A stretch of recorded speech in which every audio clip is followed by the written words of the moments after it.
De cop, la senyoreta Funkel es tornà vermella com un tomàquet i bramà. Com és possible? He dit fa sostingut! Fa sostingut, punyeta! Fa sostingut!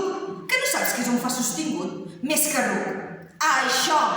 Peng, peng!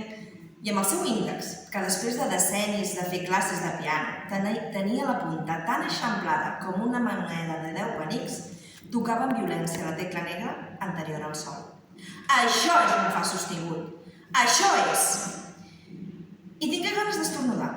Ho va fer i ràpidament s'aixugà el bigoti amb l'esmentat índex i al final colpejar 2 o 3 vegades la tecla tot cridant.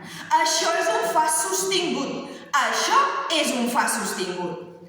Després es tragué el mocador del puny i se sonà. Però jo tenia la mirada clavada al fa sostingut i em pal·lidia.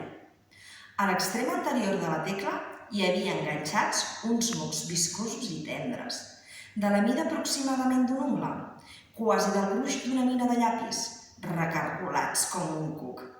Evidentment, havien sortit del nas de la senyoreta Funkel, que havia estornudat.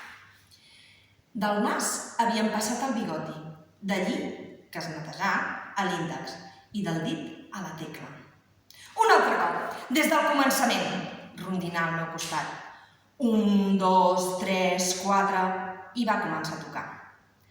Els 30 segons següents van ser dels més horripilants de la meva vida.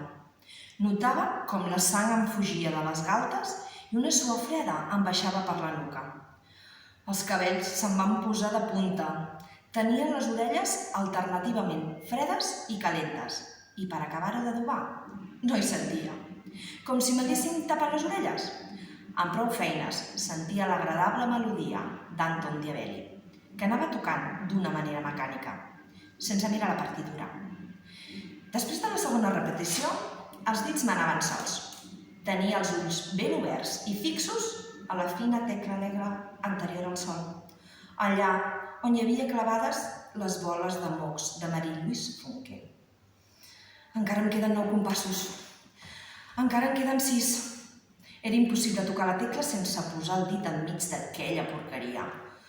Encara em falten 5 compassos. Ara 4. Però si per tercera vegada toco un fa en lloc d'un fa sostingut, llavors, d'aquí a 3 compassos.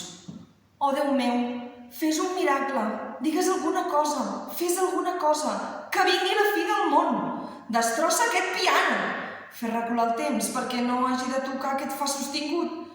Encara em quedaven 2 compassos. I el bon Déu va callar i no va fer res. I aquell horrible últim compàs era allà.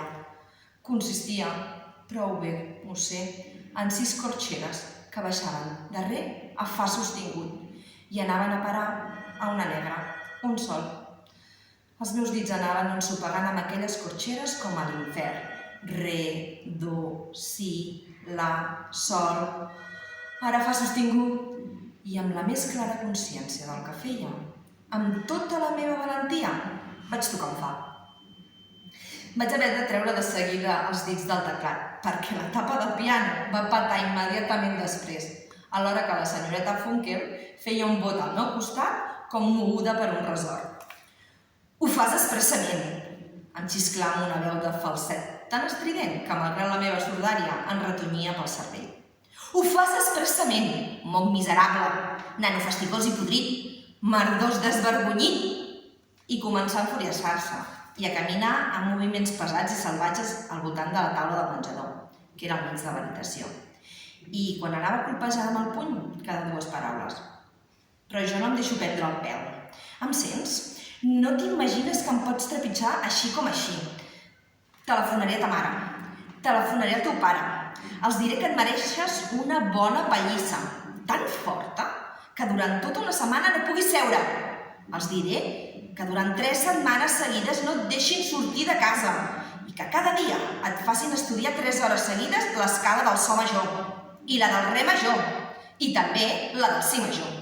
Em fa sostingut, i do sostingut, i sol sostingut, i que t'ho facin fer fins que les puguis tocar amb els ulls clucs. Ja em coneixeràs, ja. Et tocarà, em sembla, que ara tot seguit, en persona, amb les meves pròpies mans,